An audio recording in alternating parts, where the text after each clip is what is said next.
இந்த நேரத்தில் நம்ம மனசுல இருக்கிறத மக்கள் கிட்ட சொல்லி ஆகணும். தூத்துக்குடி ஸ்னோலினோட அம்மா என்ன அவங்களோட தம்பி, இன்னும் அவங்க பொண்ணுக்கு நான் தாய் மாமன்னு சொன்னாங்க.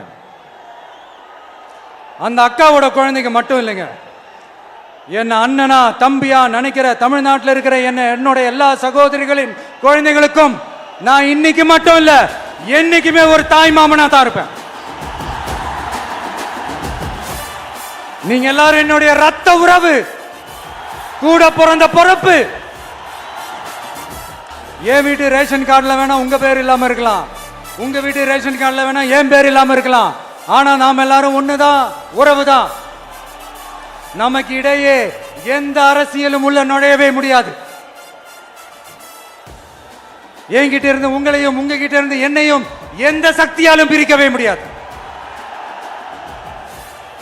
அப்புறம் நான் ஒன்னும் இந்த மார்க்கெட் போனதுக்கு அப்புறம், ரிட்டையர் ஆனதுக்கு அப்புறம் அடைக்கலம் தேடி அரசியலுக்கு வரல, படைக்கலனோட வந்திருக்கிறோம். பவர்ஃபுல் போர்ஸோட, மாபெரும் படை வரிசையோட, எல்லாத்துக்கும் தயாராகி தான் வந்திருக்கிறோம்.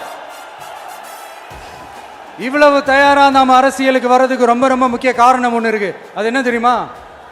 நன்றி கடன், நன்றி கடன், நன்றி கடன். கிட்டத்தட்ட ஒரு 30 வருஷமா, 30 வருஷத்துக்கு மேல நீங்க தான், நம்ம மக்கள் தான் என் கூட நிக்கிறீங்க, எனக்காக நிக்கிறீங்க, என்னை தாங்கி பிடிக்கிறீங்க, மனசுல ஏந்தி பிடிக்கிறீங்க, தாய் அன்போட மடியில ஏந்திக்கிறீங்க. உண்மையை சொல்லணும்னா வேற யாரை விடவும் எனக்கு இந்த அன்பையும் ஆதரவையும் கொடுத்துருக்கிறீங்க. என் மேல உயிரையே வச்சிருக்கிறீங்க. என்ன உங்க வீட்டுல ஒருத்தனாவே ஆக்கிட்டீங்க.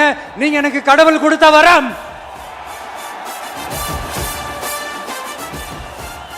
உலகம் பூரா நமக்காக நம்ம கூட நிக்கிற நம்ம மக்களை நான் எப்படி மறப்பேன்?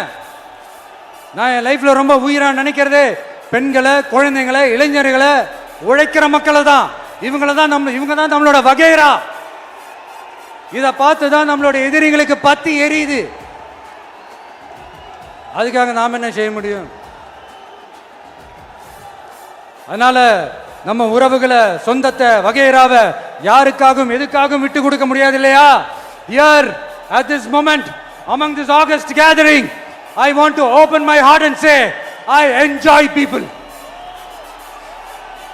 I respect people, I worship people.